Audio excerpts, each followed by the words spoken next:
જેની માથે હોય ને એને ખબર હોય, પૈસા વાળાને બાબુ ગરીબીની ખબર નથી. નગર આ કૃષ્ણ પરમાત્મા અને સુદામા બે ભેગા ભણતા હતા, તો કૃષ્ણ બાબુ અહીંયા ગયો ને પછી સુદામાની સંભાળ ન લીધી. શું પૈસાનો વૈભવ જ એટલો હતો, હું શું માથું જ નહોતો કરી. અહીંયા પછી સુદામો ગયો, પછી બધું આપ્યું ને બધું કર્યું જે કર્યું, પણ ત્યાં સુધી કોઈ સંભાળ્યું નહીં કે મારો ભાઈબંધ શું કરે છે, કોઈક દે આંટો મારું એ કઈ જોયું જ નહીં. અમીરી છે ને અહીંયા ગરીબી શરમાય, લખવું હોય તો લખી લેજો. કરોડપતિ ની ગયા હોય ને આપણે જોડા કાઢે એવું ન હોય, બીડીનું ઠૂઠું જ્યાં નાખવું. વાડીએ પાથરા નાકા વાળતા વાળતા ગયા હોય ને પછી એમ કે સોફા સેટમાં બેસતું જેવી દિશા થાય.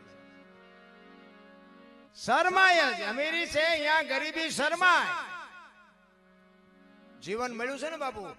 જો મને તો એમ થાય કે માણસને ઉપયોગ માણસ થાય ને આના જેવો બીજો કોઈ ધર્મ જ નથી. દુનિયા જે ધર્મની વાતો કરતા હોય, માણાને માણા મદદ કરે ને આના જેવો કોઈ ધર્મ નથી. ભલે હાથથી કરે, રોટલા ખવડાવીને કરે, પૈસા આપીને કરે, બાવડું પકડીને કરે, દવાખાનાની સેવા કરે, જે કરે, પણ માણસને માણસ સેવા કરે ને આના જેવો મને બીજો કોઈ ધર્મ દેખાતો નથી.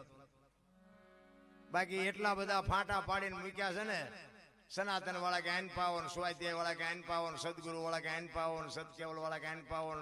આપણને એમ થાય કે વંટોળિયા સડ્યા ચા જવું, આમ કાંઈ ન કરી શકો કાંઈ તમે. એટલે જ કહું છું માને બાપ ને હાસો, બાકી કાંઈ બધું. અમે ગોકુળમાં ગયા હતા ને, ગોકુળમાં આંટો મારવા 2-4 ભાઈબંધ ગયા હતા. અમે એક રૂમમાં ગયા હતા, અમે 4-5 ભાઈબંધ હતા ને, એક બાપુ હતા. તે બાપુ કૃષ્ણ ભગવાનનો એક નાનો એવો હિંડોળો, કૃષ્ણ ભગવાનની મૂર્તિ. એટલે અમે અંદર ગયા ને તો કે બેસી જાઓ, બધા બેસી જાઓ. એમ બધા બેસી ગયા. કે 100 રૂપિયા લાવો. શ્યાના એ કે કાનુડા ને હિસકો નાખવા. મેં કીધું અમારા 100 રૂપિયા બગડે ને કાનુડા ની નીંદર બગડે, ભલે હું તો આપણે કઈ નાખવો નથી. મને કે નાસ્તિક લાગો. મેં નાસ્તિક છે ને તેમાં જ કાનુડો. મેં કહું દ્વારકા વિયો આવ્યો, કાનુડો અમારી ભેગો છે, આ કઈ છે નહીં. અમે ત્યાં આંટો મારવા આવ્યા, બાકી દુકાનો તમે ખોલી. કાનુડો ત્યાં અમારી હારે છે, એટલે આવી દુકાનો છે, આંટો મારવો જ મારી આવી. એક જગ્યાએ ગયા હતા કે બાણામ ગયા ને તો કે 10 રૂપિયા લાવો. મેં શેના?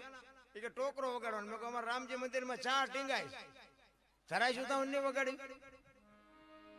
આમ જ છે મારા રામ, કાંઈ છે નહીં. નથી કહેતા સ્વર્ગમાં કે ઇન્દ્ર સોનાના અહીંયા સિંહાસન ઉપર ઇન્દ્ર ભગવાન બેઠા છે, અહીંયા ઇન્દ્રની અપસરાઓ નાચ કરે છે, અહીંયા ફુવારા છે, તો અહીંયા કોઈક જી આવ્યું હોય કોણ મારા પગ ઝાલવા. જી આવ્યું કોઈ? બધું આ ડીંગો ડીંગ જ હાલે હમણાં. ના, મારું આમ જ હલી ગયું છે,